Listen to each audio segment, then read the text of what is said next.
You wake up early, rush through the morning, commute, sit through meetings, answer emails, deal with stress, and trade hours of your life for a paycheck that feels smaller every year.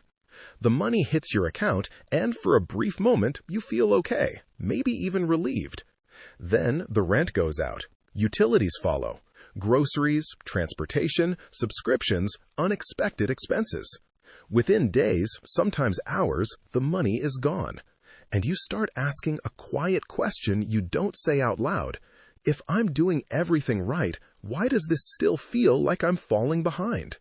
Somewhere along the way, you hear people talk about investing, about passive income, about money working for you instead of the other way around. But nobody answers the question that actually matters most. When does investment income finally beat your day job? That question isn't about getting rich fast. It's about relief. It's about waking up without panic. It's about knowing that if your job disappeared tomorrow, your life wouldn't immediately fall apart.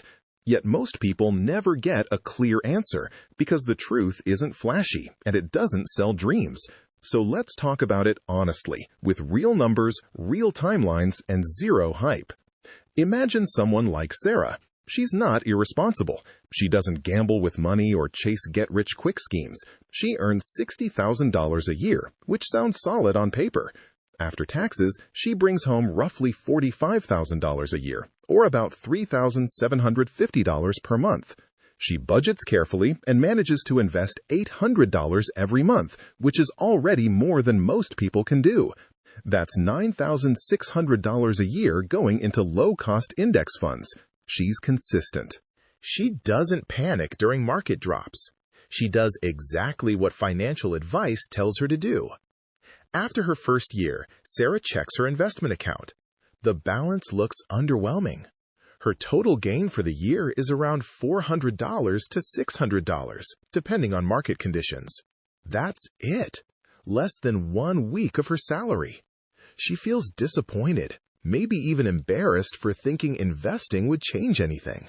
This moment is where most people mentally give up, even if they keep investing mechanically. It feels pointless, slow, almost insulting compared to how hard they work every day. What Sarah doesn't realize is that this slow start isn't failure, it's physics. Investment income doesn't grow linearly. It grows exponentially. And exponential growth always feels broken in the beginning. In the early years, your contributions matter far more than your returns. Your money hasn't had time to compound yet. At an average long-term return of about 7% per year after inflation, which is historically accurate for diversified stock markets, growth is real but quiet. After 5 years of investing $800 a month, Sarah's portfolio might reach roughly $55,000 to $60,000. At that point, her investment growth might be around $3,500 to $4,000 per year. That doesn't replace a job. It doesn't even feel life-changing. It might cover a vacation or a few months of groceries, but nothing more. And this is why people say investing doesn't work. Not because it fails, but because it hasn't had time to show its strength yet. By year 10, things start to look different, but still not dramatic. Sarah's portfolio may reach around $140,000 to $150,000. Now, at a 7% return, her investments generate roughly $9,800 to $10,500 per year. That's still far less than her salary. But now, something subtle has changed. Her money is earning nearly as much as a part-time job, without her showing up, without meetings, without stress.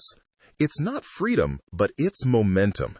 By year 15, the compounding becomes harder to ignore. Sarah's portfolio grows to approximately $280,000 to $300,000. At that level, her annual investment growth approaches $19,000 to $21,000. That's not fantasy money. That's real income. That's more than many people save in an entire year. This is the stage where investment income starts to feel real, but also where impatience becomes dangerous. Many people think, I'm close enough, and slow down, cash out, or get distracted. Ironically, this is the exact moment when staying consistent matters most. Around year 20, Sarah's portfolio crosses roughly $500,000 to $550,000. Now, her investments generate about $35,000 to $38,000 per year at a conservative 7% growth rate. That's nearly as much as her original take-home pay. This is the point where investment income begins to rival her job, not because she suddenly got lucky, but because time finally did what it always does for those who don't interrupt it. But here's the most important realization. Investment income doesn't need to beat your salary to change your life. It needs to beat your expenses. If Sarah's lifestyle costs $3,000 per month, that's $36,000 per year. Using the widely accepted 4% rule, which is designed to be conservative and sustainable, she would need about $900,000 invested to fully cover her expenses indefinitely. That sounds intimidating, but this is where behavior becomes more powerful than income.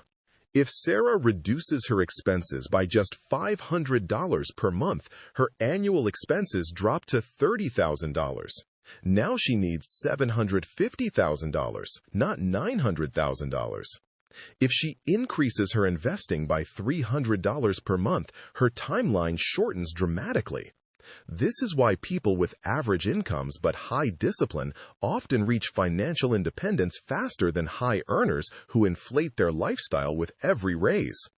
Income helps, but control accelerates everything. There's another truth most people never hear. High salaries often delay financial freedom. When income increases, spending usually follows. Bigger homes, nicer cars, more subscriptions, more obligations. The finish line moves forward as fast as the paycheck does. Meanwhile, someone earning less but keeping expenses stable quietly pulls ahead. Freedom is not about how much you make, it's about how much you keep and how long you let it compound. And then there's the psychological side. The day investment income finally beats your paycheck does not feel triumphant. There is no celebration, no notification, no one congratulates you. It's just a normal month where your investments earned $3,200 and your job pays $3,000. And you almost don't notice because you're still mentally attached to working for money. Many people continue working long after they're financially free, not because they have to, but because they don't trust the silence. They've been conditioned to believe income must be loud, stressful, and exhausting. Investment income is the opposite. It grows quietly. It doesn't demand attention. It doesn't send reminders. It just compounds in the background while life goes on.